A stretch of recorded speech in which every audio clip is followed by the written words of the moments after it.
बिस्मिल्लाहिर्रहमानिर्रहीम। अस्सलाम वालेकुम सबको। आज मैं ये छोटे छोटे से मोल्ड बनाने लगा हूँ, एक टी कोस्टर का और एक ये छोटा सा फ्रेम है। बेसिकली ये कर्टन का रिंग है, ये कर्टन जिनसे हमारी खिड़कियों पे होते हैं उनको इकट्ठा करने के लिए। यहाँ एक आगे पिन इस्तेमाल होगी, रॉड इस्तेमाल होगी और कपड़ा इसके अंदर आकर ये कर्टन का एक रिंग है जिसका ये मोल्ड तैयार हो रहा है। और एक और मज़ेदार चीज़ है कि मेरे बेटे ने, जिसकी माशाल्लाह अभी उम्र 5 साल है, उसने ये एक फिगर बनाई है। उसने आदमी बनाया है और ये उसने उल्टा 2 लिखा है। और इसकी मैंने मोल्ड इसका मैंने प्लास्टर ऑफ पेरिस में उठा लिया था और इसकी भी साथ कास्ट निकालूंगा अब मैं। तो आज हमारे पास प्लास्टर ऑफ पेरिस में से कास्ट निकल आएगी और एक ये टी कोस्टर है और एक ये रिंग है जिसकी हम फाइबर ग्लास में डाई उतारेंगे। इसको थोड़ा सा वैक्स कर लेते हैं और इन पे स्प्रे लग जाएगा।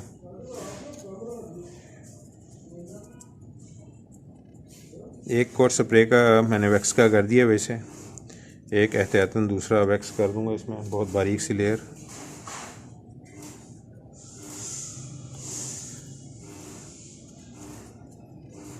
ताकि प्लास्टर ऑफ पेरिस और फाइबर ग्लास जो उनसे आपस में आराम से अलहदा हो जाए।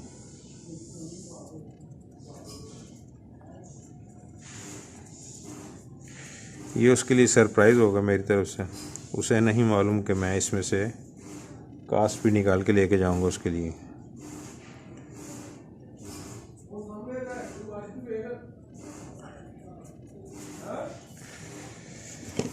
ये जो पीस हैं इन पे स्प्रे कर लेते हैं, इन्हें वैक्स करने से इन पे निशान आ जाएंगे।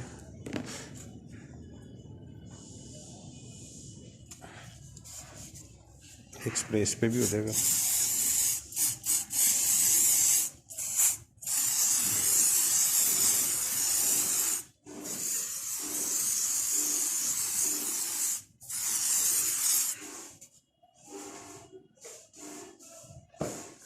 अब इसे कुछ देर के लिए मैं इसे छोड़ूंगा, 5-10 मिनट के लिए वैक्स अपनी जगह बना ले और ड्राई जितनी होनी हो जाएगी। तो उसके बाद इस पर अब मैं इस पर जेल कोट लगाऊंगा पहले, और जेल कोट के बाद जिस तरह पहले मैट लगाए थे उसी तरह हमारा ये मोल्ड तैयार हो जाएगा। फाइबर ग्लास में हमें हाउसिंग करने की ज़रूरत नहीं पड़ती। अगर 3D फिगर हो तो उसकी सेपरेशन के लिए हाउसिंग या उसको सेपरेशन करते हैं बीच में। इसको इसी तरीके से इसके ऊपर से जितना चाहिए होता है उतना मोल्ड इसका बन जाएगा। इसके अंदर मैं सिर्फ जेल कोट ही डालूँगा क्योंकि ये इतनी बड़ी फिगर नहीं है, इसी में ये निकल आएगी।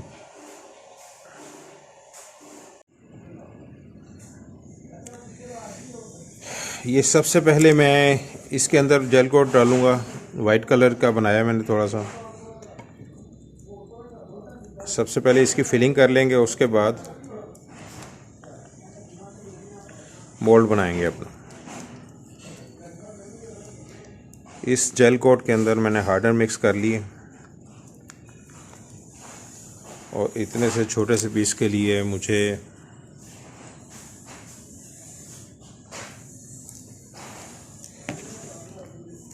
ब्रश की ज़रूरत नहीं है।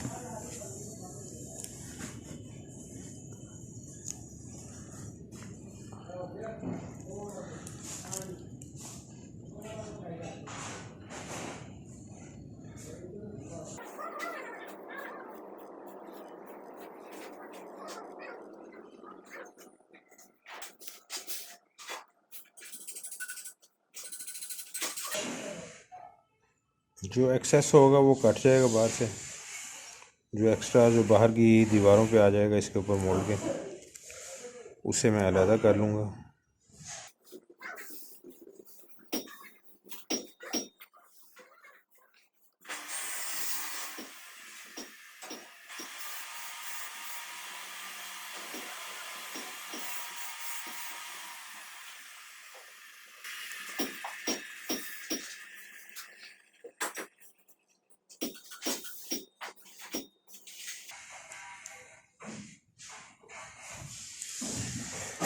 ये हमारे मिनी स्कल्पचर्स कंप्लीट हो गए हैं। ये जो एक्स्ट्रा है वो मैं इसे नहीं छेड़ूंगा इस वक्त।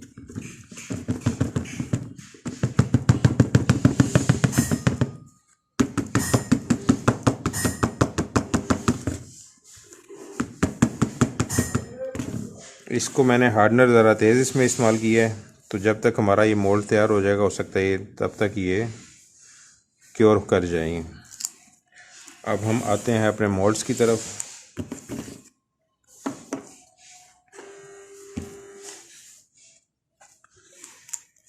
अब इनके लिए जेल बनाते हैं।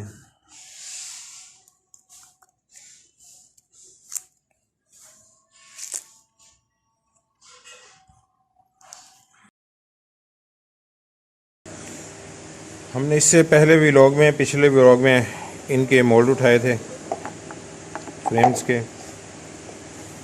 आज इसमें से पीस निकालते हैं। इसे ये बिल्कुल ड्राई है इस वक्त, इसमें कोई वैक्स वगैरह नहीं लगी। पहले इसे वैक्स कर लेते हैं। जैसे ही वैक्स होगी ये देखें उसकी शक्ल चेंज होती जा रही है।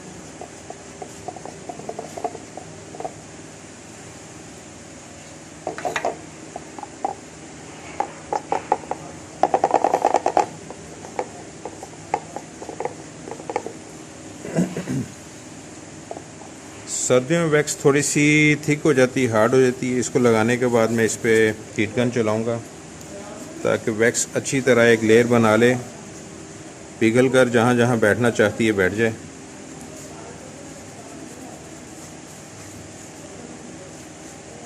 डस्ट वगैरह इससे साफ़ कर ली गई हुई थी पहले से।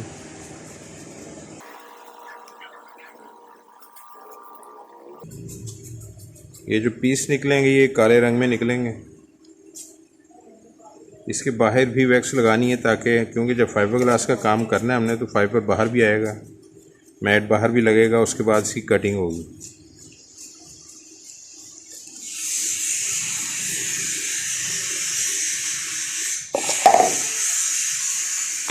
ये छोटा पीस आ गया।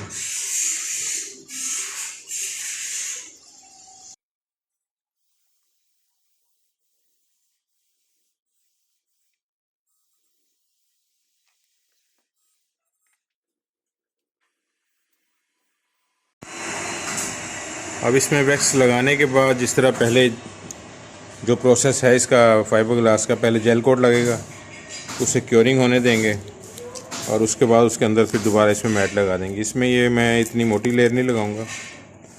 इसमें हार्डनर और कलर मिक्स कर लिए जेल कोट में दोबारा से।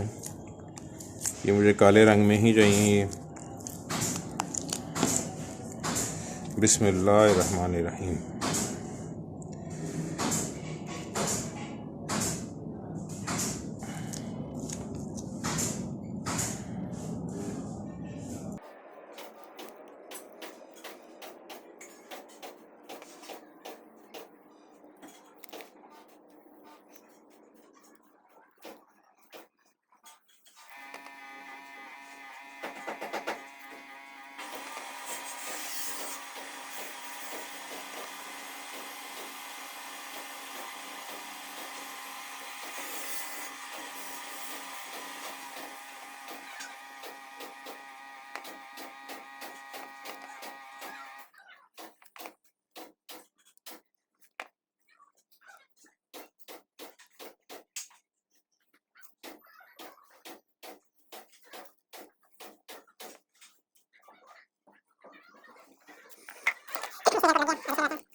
इसको मैं पूरा फिल करना है। इसकी जो जितनी इसकी डेप्थ है इसकी, ये पूरा फिलअप हो जाएगा इस, और इसके अंदर मैट लगेगी। और यहाँ इसमें अब कहीं अगर मिसिंग है तो उसे चेक कर लेते हैं। पूरे जेल को मैं नहीं इसे छेड़ूंगा, कहीं पे मिसिंग है तो वहाँ थोड़ा थोड़ा सा जेल कोट इस तरह इस्तेमाल कर लूँगा मैं, क्यों अक्सर नीचे जो वैक्स लगी होती है वो कई जगह से जेल को जो है सेपरेट कर देती है।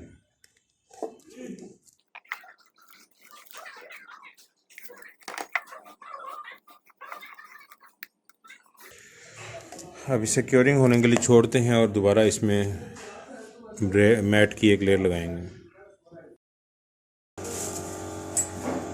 अब इसमें मैट की लेयर लगा देते हैं। ये ड्राई हो चुका हुआ।